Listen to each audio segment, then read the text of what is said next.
Welcome back to Rock and Rattle Retreat. If it's your first time, we are building an off-grid house on top of a mountain. If you've been here before, thanks for coming back.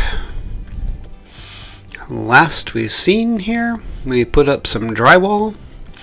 Got a few odd comments on that.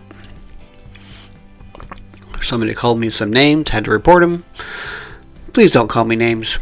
This is an entertainment video, it's not a how-to.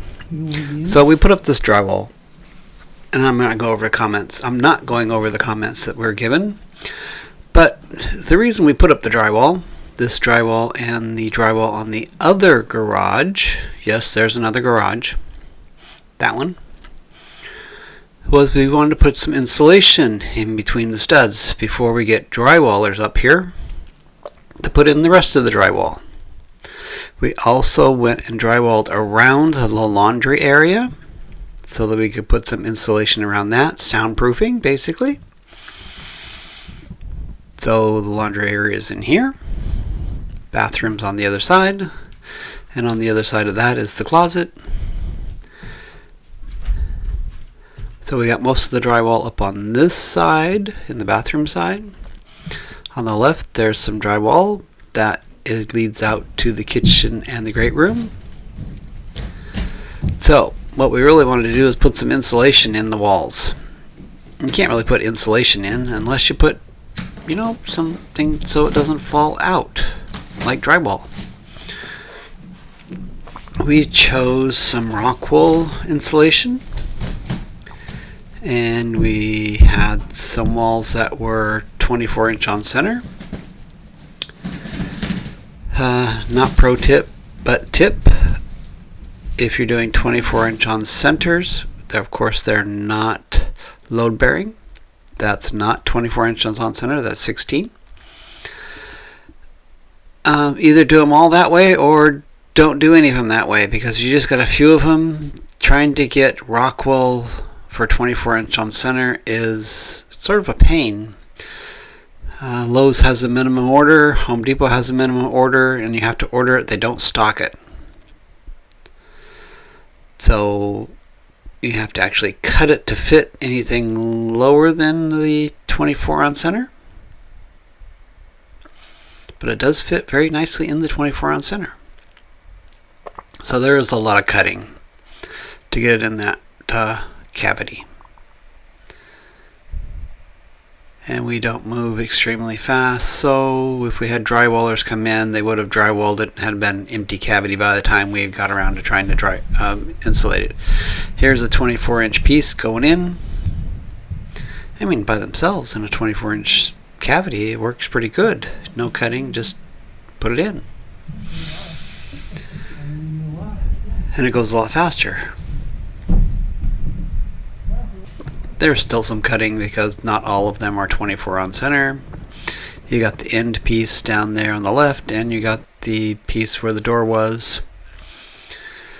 So we have a lot of 24 on center, 24-inch rock wool. Now this is for soundproofing and fireproofing. So you want to fireproof between the garage and the house.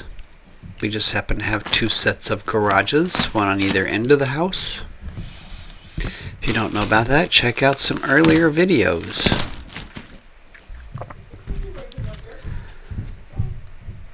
So you get the minimum order and you bring it home, which is a lot of insulation.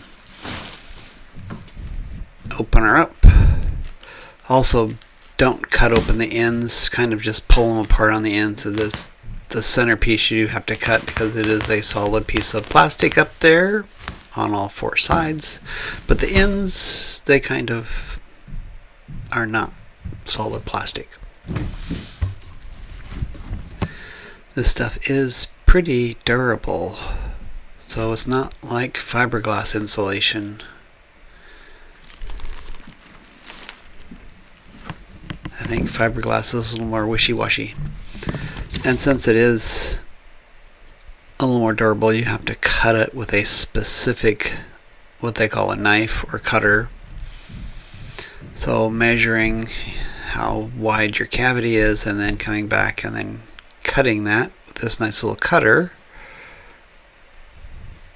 which doesn't do a great job, but it at least cuts through it and you don't have to mess anything else up.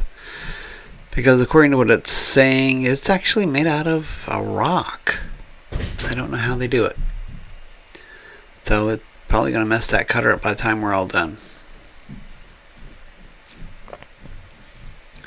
It's a sort of a serrated blade. And it doesn't cut perfectly. That's pretty good. But we come up with all of these little pieces off the edge to put it in the cavity, which is not 24 inches. And you can see the little cuts there on there. That's little jaggies left. So bring it back in the next room.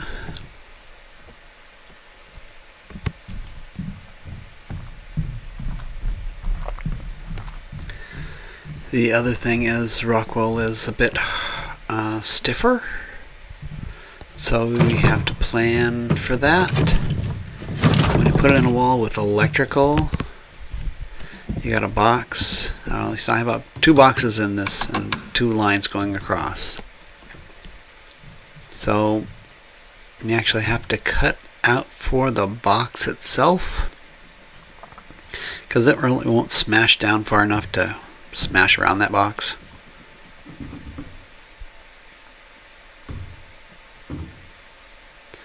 So there's the one box, and then you have to count for the wire, which is what we did, is we sliced open the bat for where the wire is going to go.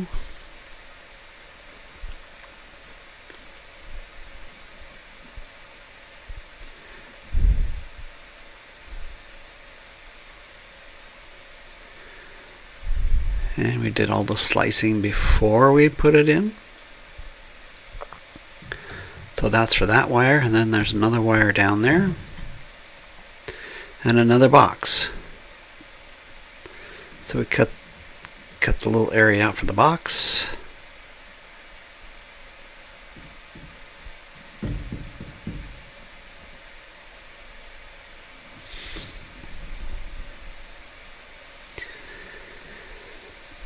And then figure out how far the wire is down there up. And then we cut through the bat so the wire will go in between.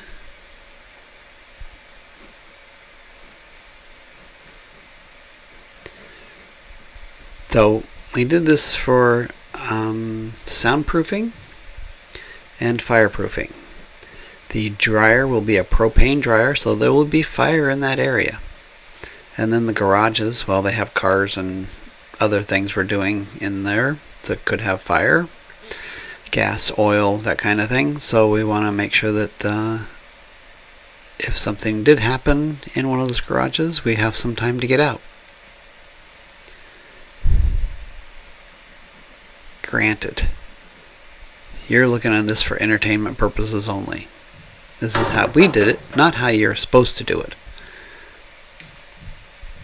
So take that slice, put it in behind the wire.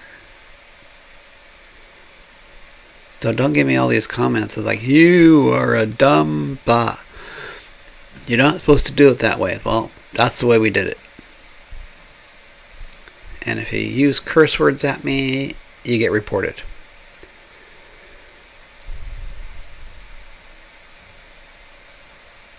Because this is not a how-to. This is what we did. This house is in an area that doesn't have any specific code you're following. So if you're doing it somewhere else, you probably have building codes that some inspector is going to come in and look at, and we got no inspectors coming and look at all of our stuff. So we're trying to do most of it up to code, but not 100%. And then we take some of this smaller stuff, and I'm just putting it up against the thing and cutting it down on the 2x4. And then since this one's next in, there's a wire in there, slice open this end a little bit so that it'll go around that wire, and there you go. Now this stuff is supposed to be extremely fireproof. Seen it where they put torches on it and it doesn't burst into flames. It kind of just glows a little bit red, and when you take the torch away, it just nothing. Because it's rock. Rocks don't burn. At least I don't think they burn. Unless you're in a volcano, which I don't think we're going to be. So this is where the washer and dryer are going. We got most of it insulated up here. And across the way we have it all insulated. That was a much easier one to do. So this bottom part is going to be a little tougher. What we actually did was we plugged all of the hoses, all the plumbing, and charged them with water to see if anything leaked. Because I wanted to check leakage before we put all this insulation in here, because you're not going to find it once you insulate it. So this has all been pressure tested. There was no leaks. This is all our plumbing that's in the wall for the bathroom sink, the sink by the washer and dryer, and the washer dryer. And no, we don't have the propane line in yet. That'll come up through the floor. Not putting that in the wall. So we're just cutting pieces to put around all these pipes. Get it as insulated as we can. Cut down on some of the noise. If anything happens in here, at least it'll be mostly fireproof. Not going to be 100%.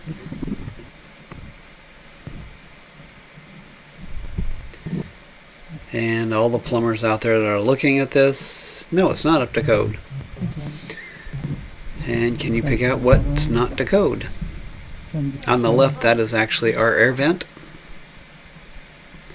So we do have an air vent after the P-trap, which is what's supposed to be to code. And there we have it, all insulated. We also have in the pocket door kit, so we could put that other drywall on behind me there. We got that all insulated, and then on the other side of that wall is all insulated also. Can I step out here and show you? Yeah, there we go. That's all insulated. So the beep when the washer and dryer go off, we probably can't hear, along with the tumbling of the dryer or the washer. Let's cut down on the noise. So there we go. We got also the pocket door kits in for the bathroom, at least the powder room part of it. We go out into the mud room, and then we go in here. Pocket door to the left and pocket door to the front, and then through that drywall there is another pocket door. We only have 3 pocket doors in this house. And there's only 2 real doors in the house, which are to the garages. Everything else should be a barn door, basically. Much easier to put in a barn door than a pocket door. And then we put in some blocking to put in handrails to go down to the basement.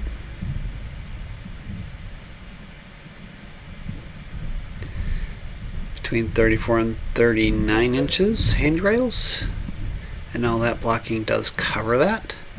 Looks a little weird, but that's what it is. Other than that, we'll have to put some posts on the stairs to finish out the railing going down and along the cement wall there. Here is the water heater, which is all plumbed up. Yes, they're both white. They're marked on the handles there, cold and hot, so we can turn them off and then go back up to the what plumbing we have in already. So there is red bands on the hot, none on the cold. And that's all we got for you this time. Come back, we'll have some more. We're still working on solar, radiant heat, and everything else that hasn't been done. We'll catch you later. Thanks for watching.